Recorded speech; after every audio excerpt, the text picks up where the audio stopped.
Greetings, everybody.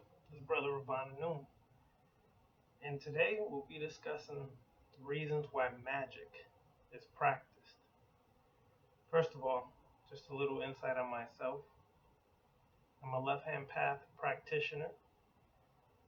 Some would call that occultism. Some would call that black magic. Some would call that Satanism. All terms and titles trying to basically keep you within a cage or a box. Simply, left-hand path is going against the norm, doing things that are not considered normal by society, living life without borders, rules, boundaries, and limitations, other than the ones you set for yourself. But even then, on the left-hand path, we try to overcome all our own self-imposed restrictions, borders, and limitations. Left-hand path is not for everybody. Unfortunately, most of the world is under a right-hand path or light-sider mentality, where they feel that there's some higher power above them, where they feel that they must submit to this higher power, they must live for this higher power, they must sacrifice for this higher power. And all that shit is irrelevant, because there's no proof of a higher power anywhere. There is forces, energy, and there's vibrations and frequencies. Some call them spirits, some call them Orisha, some call them Neteru, some call them angels.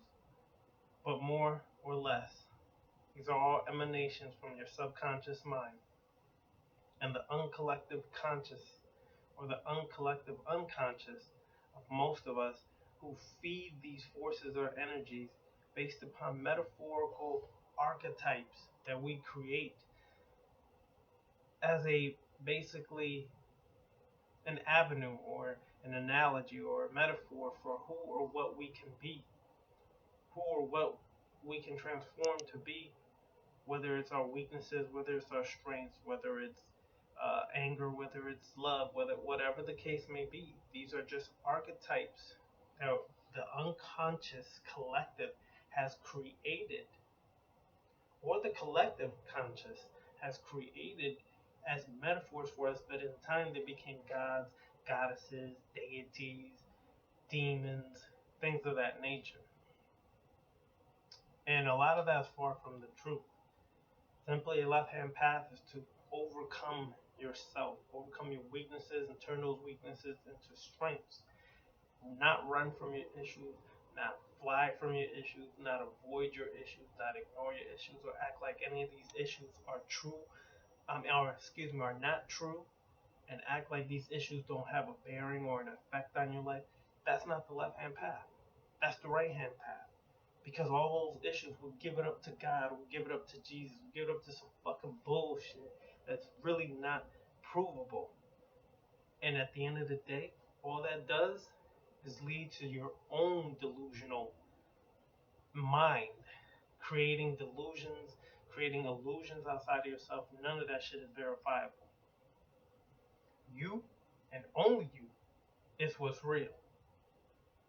And as such, you strive on the left-hand path to overcome your lower weaknesses, your behavioral issues, your habitual bullshit, and you don't make excuses for them, you don't justify them, you overcome them, you conquer them, you master them, you control them, and you utilize them to become a greater person.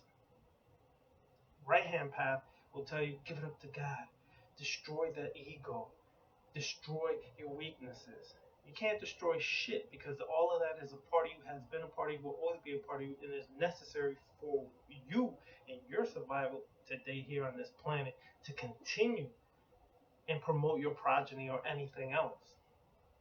But unfortunately, we have been inundated or submerged within a right-hand, sacrifice yourself to something outside of yourself, greater good mentality that's fucking up this planet and hurting people more than any other philosophy, teaching, or religion has ever done before that time. So today we'll go into the reasons why magic is practiced. Why is magic practiced? First of all, Some of this information I'll be sharing is from various notes. Some of it comes from Michael W. Ford.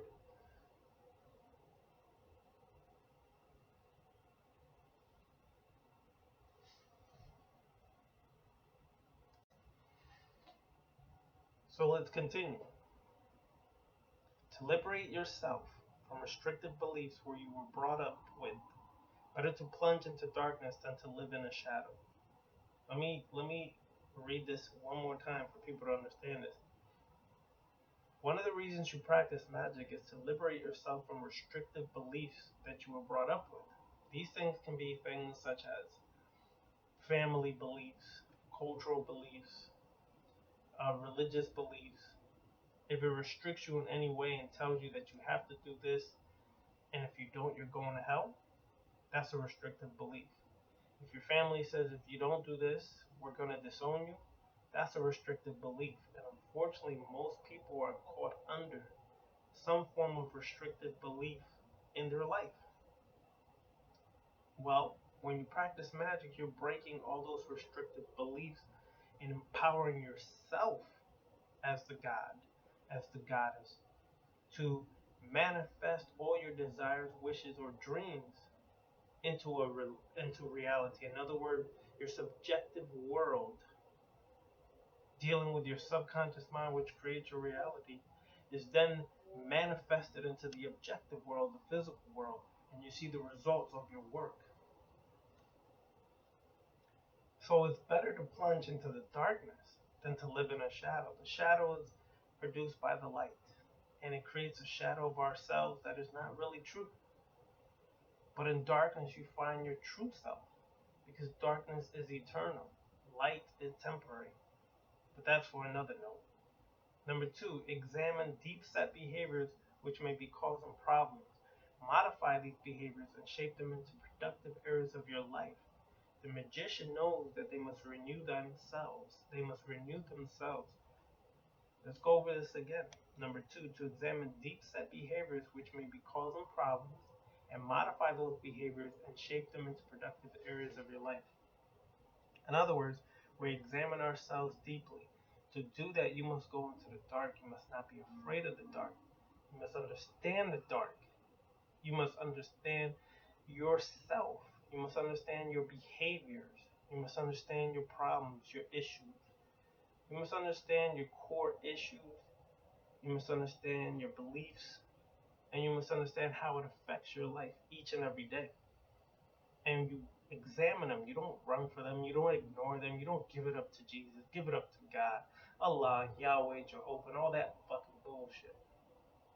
You basically deal with your own shit, and you confront your own shit, and you realize it, and then you modify these things so that they can become something productive and not detrimental to your life. Number 3, to open up spiritual communication experience with the Luciferian, Setian, Vampyre currents. For example, it could be gods, demons, goddesses. It is relevant what your personal belief is on whether these are sovereign beings, forces, or just strains of psychological identification. Everything is always interpreted by the self. All begins within the self, and magic is an extension of you. Doesn't matter if you believe in a god, goddess, all metaphorical bullshit, for an archetype of who or what you could become. Doesn't matter what your belief is. If you open yourself up to higher vibrations and frequencies, you can then learn to extend yourself beyond your normal capacity and normal behavior. You can open yourself up to Luciferian current. Lucifer, not Satan, the devil. None of that shit is real. None of that shit exists. Even Lucifer doesn't exist. Lucifer is just an archetype. It's considered an adversarial archetype. It's an adversarial metaphor for going against the norm, for going against the brainwashing of religion, family, culture. It is standing up for yourself as an individual. That's what Lucifer represents. Also, to some, Lucifer would be Set or Setuch of ancient Kemet. So we have to understand that this is an aspect that when you tie into that current, you become the isolated mind. You become that isolated individual that doesn't follow the norm, doesn't follow the groups, doesn't follow other people, and you become yourself, and you master and guide yourself, and you live for yourself, and then you become a master overall. And that is the necessary technique that many must learn, and one of the reasons why when you practice magic you should learn that. Number four, to build, strengthen, and refine your consciousness, which will in turn build up your personal ego, confidence, and charisma per your own psychological makeup. Every inner quality forged manifests exponentially in the external world.